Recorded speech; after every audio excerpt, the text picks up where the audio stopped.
지금 제가 소개해드린 대로 저렇게 신명기 32장 20절에서 25절은 이스라엘 향한 하나님의 심판이라고 제가 제목을 붙였어요. 이 본문에는 이스라엘 향한 하나님의 맹렬하고도 엄중한 심판이 언급되고 있어요. 하나님께서는 그분의 얼굴을 가리시고 이방인들을 향하심으로써 이스라엘을 혹독하게 다루시요. 세계 모든 나라 가운데 그대로 흩으심으로써 그분의 진노를 쏟으시요. 2차 대전 때만 해도 그들이 독일 히틀러에 의해서 600만 명이 가스굴에서 학살을 당했어요. 그리고 유럽의 여러 나라들에서 학살을 당하고 추방을 당하고 재산을 몰수당해 왔습니다. 하나님께서는 그분의 심판을 위해서 이득을 보는 이스라엘의 적들로 하여금 유대인들에 대한 그들의 진노를 쏟게 해서 이스라엘을 끊어버리시게 하는 거죠. 징벌하시는 거예요. 그런데 과거에 하나님께서는 이스라엘을 징벌하시려고 다른 나라들을 이제 사용을 하시는데 이 나라들이 하나님의 명령의 정도로 지나쳐서 이스라엘에게 그들이 진노를 쏟아 부을 때에는 하나님께서 개입하셔서 그 나라들을 혹독하게 심판을 하셨어요. 아시리아나 바벨론도 그렇고 엄청나게 그들을 징계를 아주 심판을 하셨어요. 그러나 하나님께서 이스라엘을 징계하시는 도구로 썼던 나라들이 정신을 차리고 정도를 지나치지 않으면 그 민족이 살아남는데 정도를 지나쳐서 이스라엘을 진멸하려고 덤비면은 그 민족들이 전멸을 당하더라 이거예요. 바빌론이 좋은 예 중에 하나이죠. 바빌론이. 그리고 2차 대전 때 독일도 하나님께서 이스라엘을 심판의 도구로 썼었어요. 근데 이스라엘은 너무 정도가 지나치게 학살을 하니까 이스라엘을 패전을 시켜버리고 만 거예요. 1차 세계대전, 2차 세계대전이 전 세계에 흩어져 있는 유대인들을 이스라엘로 소집하는 준비 단계예요. 큰 환란을 정해진 때를 이제 준비하기 위한 준비 단계에 썼다고요. 근데 이제 진짜 그 준비 과정이 구체적으로 우리 눈앞에 보이고 있더라 이것이에요. 러시아가 우크라이나 전쟁을 벌인다든지 중동에서 지금 이제 이란을 이제 뒷배경으로 한 하마스와 헤즈볼라가 이스라엘을 공격하는 거라든지 그 다음에 이런 것이 다 아마겟돈 전쟁의 준비 과정이라는 것이에요. 바로. 자, 신명기 32장 20절을 다시 보죠. 주께서 말씀하시기를 내가 그들로부터 내 얼굴을 숨길 것이며 내가 그들이 끝이 어떤지를 보리라. 이는 그들이 매우 비뚤어진 세대며 믿음이 없는 자녀임이라. 이는 예언은 앞으로 하나님께서 하리라고 결심하시는 그 하나님께서 에스겔 29장과 이사야 43장 6절을 결심한다는 사실을 긍정적인 관점에서 우리는 견지 관점에서 우리는 주목을 해야 되는 것이에요. 이사야 43장 6절을 보죠. 내가 북쪽을 향하여 말하기를 포기하라 할 것이며 남쪽을 향하여 말하기를 감금하지 말라 하리라. 내 아들들을 먼 곳으로부터 내 딸들을 땅 끝들로부터 데려오리라. 전 세계에 흩어져 있는 유대인들을 큰 환란기에 다 이스라엘로 소집을 하는 거예요. 소환을 하는 거예요. 그래갖고 정해진 때인 후 3년 반 큰 환란을 통과시켜서 살아남은 자들만 지상왕국으로 데려가시는 거예요. 어떤 자들이냐?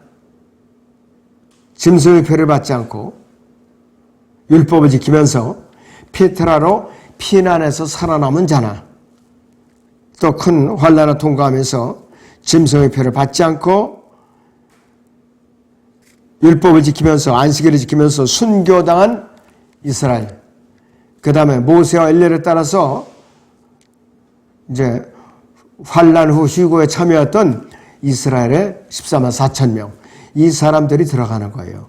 그 상당수가 다 죽임을 당해요. 거의 3분의 2가 죽임을 당하고 3분의 2야만 살아서 이 지상 왕국으로 들어가는 거라 이것이에요. 너무나도 굉장히 이 적은 건데 여기서 그 이사야 43장 6절에서 북쪽은 어디냐면 러시아를 가리키는 거예요. 남쪽은 어디냐면 이집트를 가리키는 거예요. 놔주라 이거예요. 그리고 이 중공도 언급이 됐죠. 중공도. 이 중공은 이 성경에서 신임 땅이라고 말하고 있어요. 신임 땅.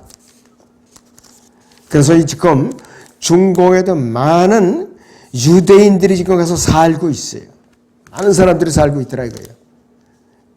근데 사람들이 지금은 그 사람들의 생활력이 강하니까 돈들이 많거든요. 안 돌아오고 있어요. 근데 하나님께서 강제로 끌어내가지고 그들을 이 이스라엘로 팔레스타인으로 집어넣어가지고서 큰 환란을 통과시키는 거라 이것이. 너무나도 이들은 강권적으로 끌려오는 것이. 왜 그런가? 하나님께서 이 우상 숭배를 했던 그들을 다루셔갖고 남은 자들만 데리고 왕고 세워나가시려고 그렇게 하는 거라 이것이요. 너무나도 참 끔찍한 일이 기다리고 있어요. 자, 그런데 이 사탄도 반대로 사탄의 결심도 사탄도 I will이라는 용어를 썼는데 이사야 14장 13절 14절에서는 5번에 걸친 자기 의로 가득 찬 결심이 나와요. 이사야 14장 13절 14절은 굉장히 중요해요. 평상시에 읽었던 것보다 지금 자세히 보면 더 실감나게 알 수가 있어요. 13절부터 보면 이런 내가 네 마음속에 말하기를 첫째 내가 하늘에 올라가서 두 번째 내 보좌를 하나님의 별들보다 높일 것이요 세 번째는 내가 또한 북편에 있는 휘중의 산 위에 앉으리라. 14절에 네 번째는 내가 구름들이 높은 곳들 위로 올라가서 다섯 번째는 지극히 높으신 분같이 되리라. 5가지 자기 의에 찬 결심을 드러내는 거예요. 그러니까 어떻게 되는가? 지옥까지 떨어지죠. 이사야 14장 15절을 봅니다. 그러나 너는 지옥까지 이제 여기서 끌어내려질 것이요 구렁이 사면에까지 끌어내려지리라 그랬습니다. 이게 어느 때냐? 정해진 기간이 후 3년 반의 끝에 가서 끌어내려지는 거예요. 예수님께서 왕 중의 왕으로서 아마겟돈으로 이제 재림하시면서 묶어가지고 깊은 구렁으로다가 가둬버린다 이거예요. 불못으로 짐승과 함께. 너무나도 끔찍한 일이 기다리고 있어요. 자, 그 다음에 출애굽기 17장 5절에 6절을 보시면은 주께서 모세에게 말씀하시기를 백성 앞을 지나가서 이스라엘의 장로들을 데리고 강을 쳤던 네 막대기를 손에 잡고 가라. 보라 내가 거기 호렙에 있는 반석 위에서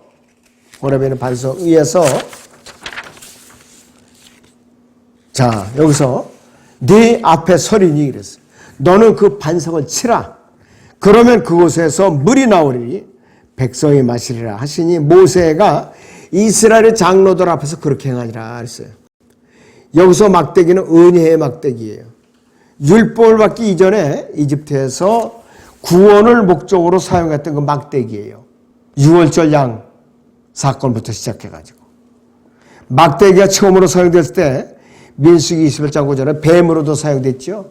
집으니까 뱀으로 베는 거예요.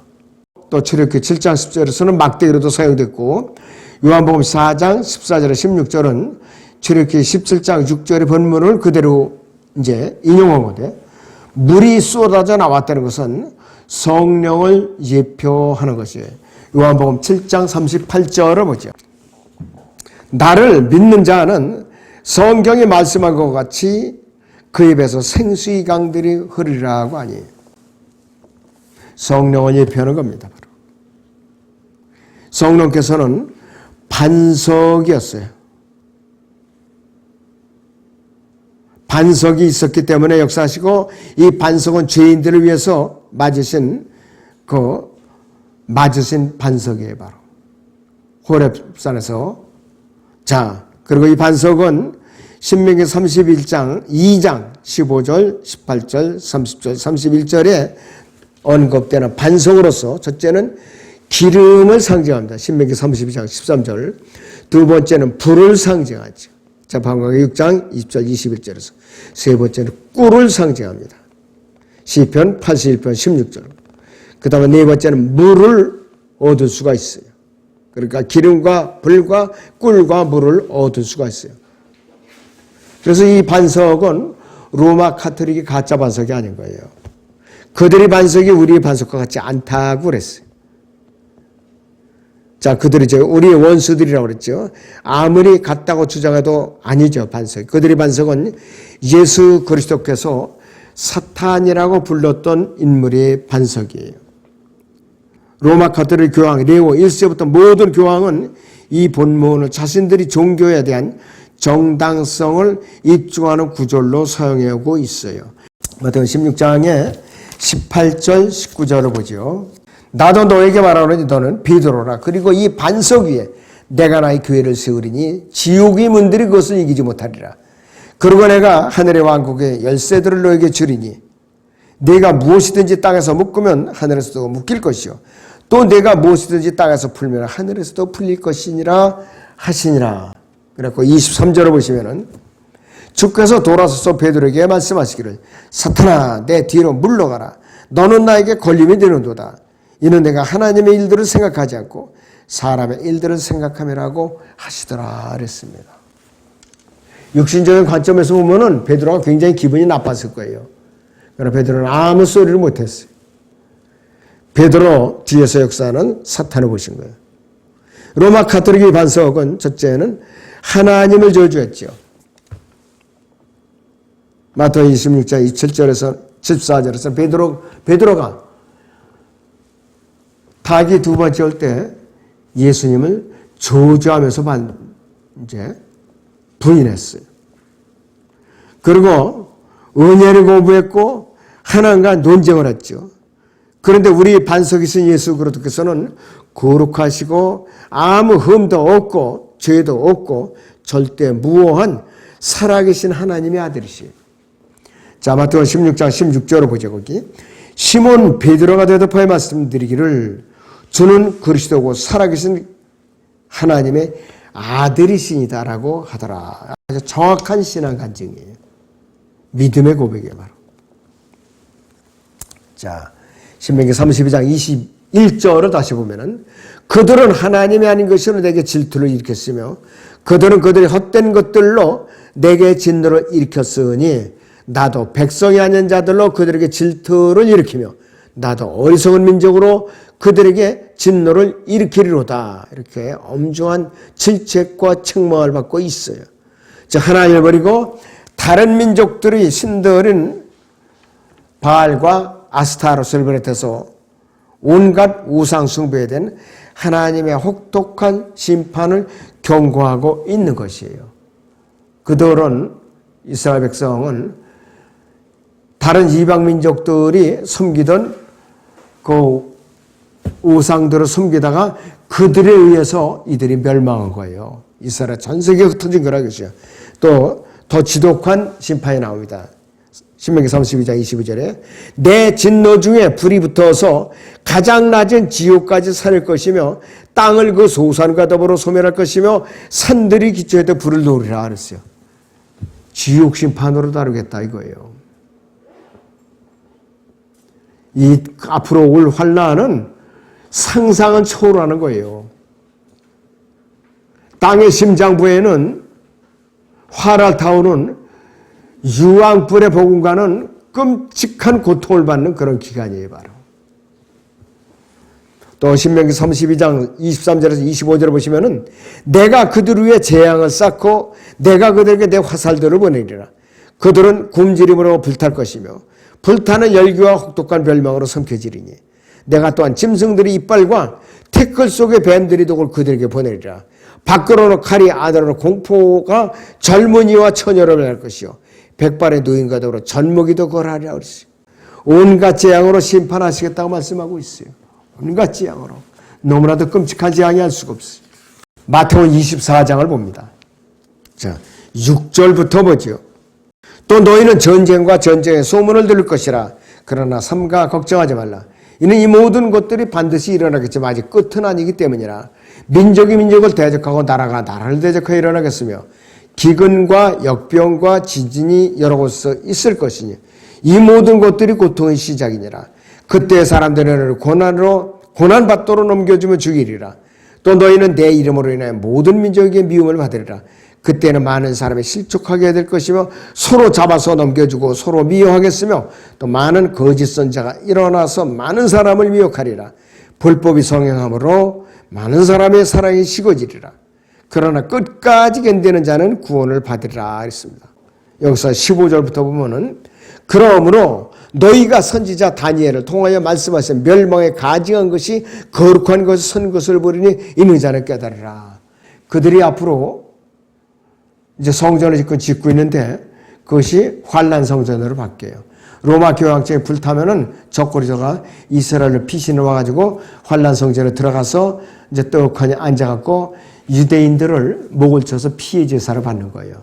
요한계시록 6장 9절에서 11절의 말씀대로. 자, 16절에 그때에 유대에 있는 자들은 산들로 도망하라. 지붕 위에 있는 사람은 집 안에 있는 물건을 가지러 내려가지 말고 들에 있는 사람은 자기 옷을 가지러 돌아가지 말라. 그날에는 아이를 뵌 자들과 젖먹이는 자들에게 화 있으리라. 너희는 피난하는 일이 겨울에나 안식일에 일어나지 않도록 기도하라. 이는 그때에 대환란이 있으리니 그와 같은 것은 세상이 시작된 이후로 지금까지 없었으며 또 결코 없을 것이기 때문이라. 만일 그날들이 단축되지 않으면 어떤 육체도 구원받지 못하리라. 그러나 택함 받은 사람들을 위하여 그날들이 단축될 것이라. 왕국 복음을 전해야 되는 14만 4천 명의 목숨을 지켜주시기 위해서 그날들을 단축시켜 주시는 거예요. 3, 4개월도 단축시켜 주시는 거예요. 그래서 이 심각한 것은 뭐냐? 이러한 혹독한 심판이 아직 끝난 것이 아니라 큰 환난이라는 정해진 때가 이스라엘을 기다리고 있다 이거예요. 이스라엘이 2000년 동안 박해받았던 모든 환난보다도 비교조차 할 수 없는 큰 환난인 정해진 때가 이스라엘을 기다리고 있더라 이것이. 왜 그런가? 하나님을 대적하고 우상을 숭배했기 때문에 이런 아주 끔찍한 그 큰 환난이 기다리고 있는 것이요. 그러니까 우상 숭배는 하나님께서 너무나도 혹독하게 징계를 하시기 때문에 우리가 조심해야 돼요. 우상 숭배. 특히 제사 지내는 사람도 아주 조심해야 돼요. 우리는 이제 제사 지내는 것에서 하나님께 단절시켜 줬죠. 얼마나 감사해요.